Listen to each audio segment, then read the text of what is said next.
Jour. Cela fait exactement aujourd'hui un mois que Quentin Derenc a été assassiné à coups de poing et de pied à Lyon par une horde de militants se revendiquant antifascistes. Un mois que l'extrême gauche tente par tous les moyens de faire porter la responsabilité à Némésis, à l'extrême droite, quitte à réécrire l'histoire. Un journaliste de Boulevard Voltaire a enquêté sur cette affaire. Il est notre invité sur Sud Radio. Bonjour Jean Bexon. Bonjour Maud. Bonjour Jean Bexon. C'est vrai que beaucoup d'encre, après le sang de Quentin Derenc sur le trottoir lyonnais, beaucoup d'encre a coulé.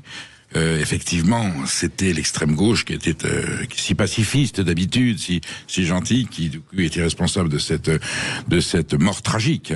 On peut parler quasiment d'un assassinat. La justice le dira.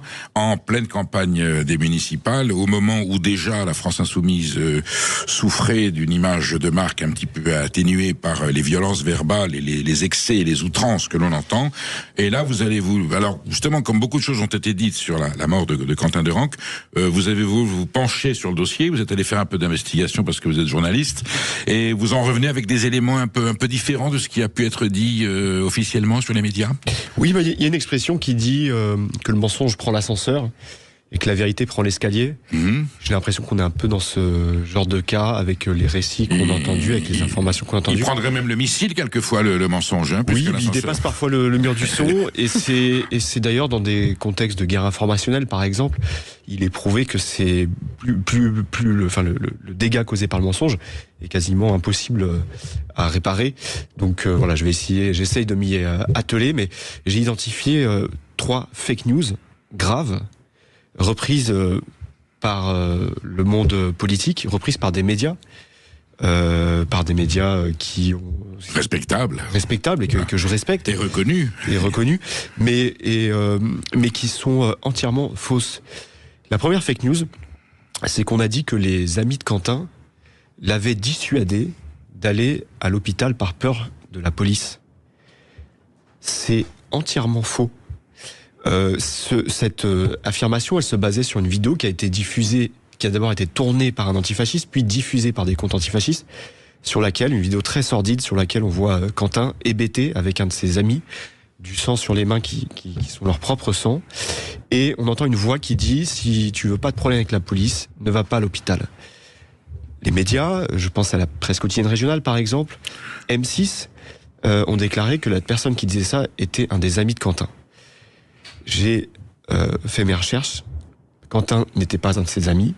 Cet individu n'avait rien à voir avec le service d'ordre informel de l'action de Némésis de ce jour-là.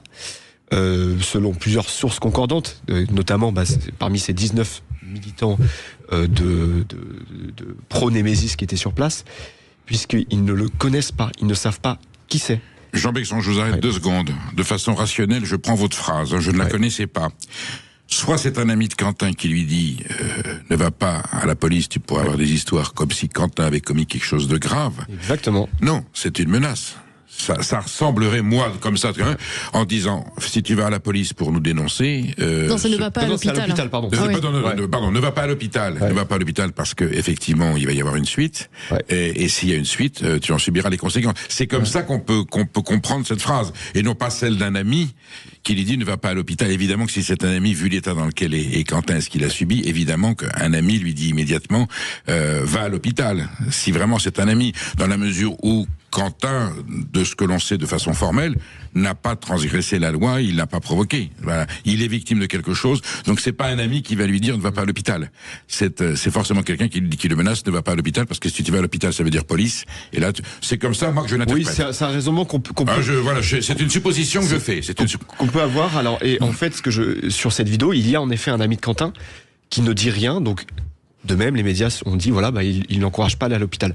Sauf que ce que les gens ne savaient pas, c'est que cet ami de Quentin, il vient de subir un traumatisme crânien, il vient de se réveiller après un chaos, il vient de se réveiller après des secondes passées sur le trottoir, voire des minutes passées sur le trottoir inanimé. Ce jour-là, on est d'accord. Ce jour-là. Il a été lui aussi... C'est la première personne à être lynchée ce jour-là.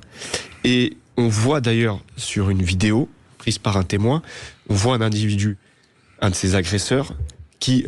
Je ne sais pas si vous connaissez le football, mais qui, comme au football, pour tirer un penalty, prend appui sur sa jambe gauche et arme sa jambe droite. Quand vous faites ça au football, c'est pour donner le maximum de force. Pour shooter au maximum. Exactement. Et là, hélas, c'est dans la tête. On peut supposer, parce que l'ami de Quentin est derrière la voiture, donc on le voit, mais on peut supposer en tout cas que c'est sur le corps de l'ami de Quentin. Et donc cet individu, cet ami de Quentin qui ne dit rien, qui en effet à ce moment-là ne l'encourage pas à aller à l'hôpital, parce qu'il n'a pas toutes ses facultés, qu'il est en état de stress, qu'il est en état de choc. Et son avocat m'a dit qu'il n'est même pas en capacité de parler, cet ami de Quentin, qui aujourd'hui ne se souvient même plus de la scène.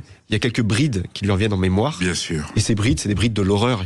Il se rappelle, par exemple, avoir étalé Quentin sur l'arrêt de bus alors qu'il était à l'agonie. Oui. Et ça, c'est des éléments de souvenirs qui vont lui revenir petit à petit. Donc, petit à petit, il va le découvrir, l'horreur de ce qu'il a vécu.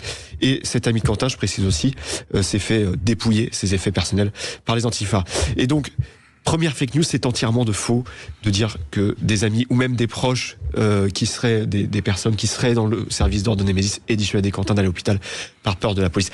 La deuxième fake news, c'est que Quentin, ses amis, ce service d'ordre informel, je dis informel parce que ce sont des amis qui sont contactés le matin. C'était bénévolement. Voilà, en fait, c'est des gens qui avaient des liens amicaux avec les jeunes femmes de Némésis qui allaient faire leurs actions et qui se sont dit c'est tellement dangereux qu'on peut pas les laisser dans cette situation. Eh bien, la deuxième fake news, ce n'est pas ce groupe-là de Quentin qui est à l'initiative de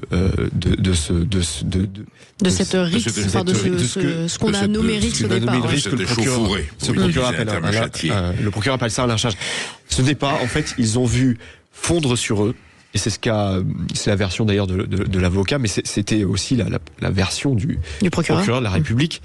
Ils ont vu fondre sur eux une vingtaine de militants antifascistes. Certains ont été identifiés directement. Jacques-Élie Favreau, assistant parlementaire de Raphaël Arnaud de la France Insoumise, et qui est d'ailleurs un cadre structurant de. C'est avéré, est-ce qu'il est ou non qu'il était présent, oui, c'est avéré. Il est derrière les barreaux actuellement en attente du procès, mais en tout cas c'est un cadre structurant de la Jeune Garde, de ce qu'était la Jeune Garde et du mouvement qui est né après, de Éteignons la flamme.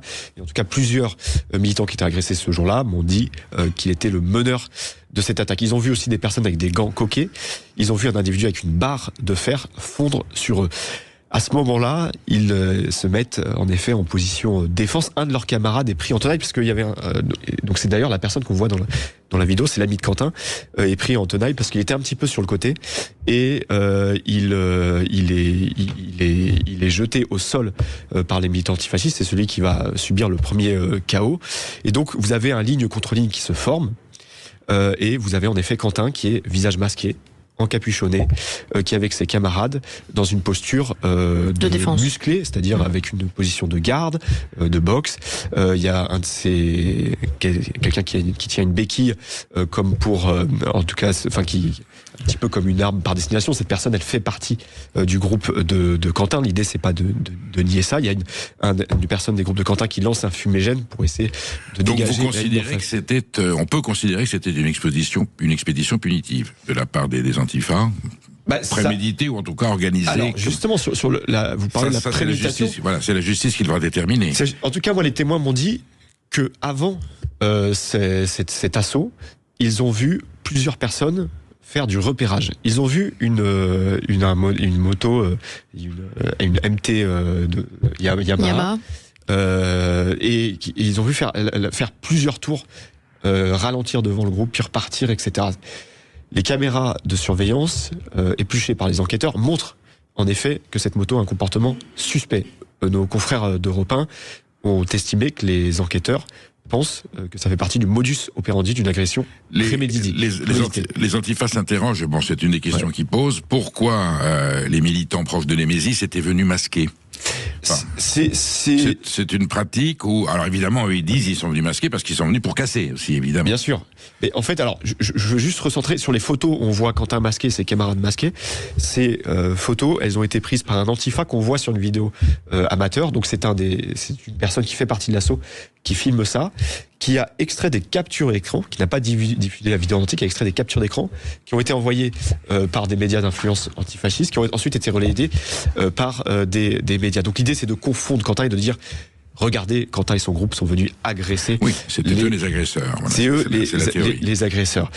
Moi, ce que me disent les témoins, et ça, je laisse les auditeurs se faire leur interprétation, c'est qu'ils me disent que leur mission au cas où Némésis était agressée, prise à partie physiquement, c'était de faire ce qu'à l'armée on appelle un pick and run, c'est-à-dire d'évacuer très rapidement les Némésis, de les évacuer des coups des militants antifascistes. Les témoins me disent que quand qu'ils se sont préparés au pire entre guillemets pour ça. Après, est-ce que ça justifie d'être masqué?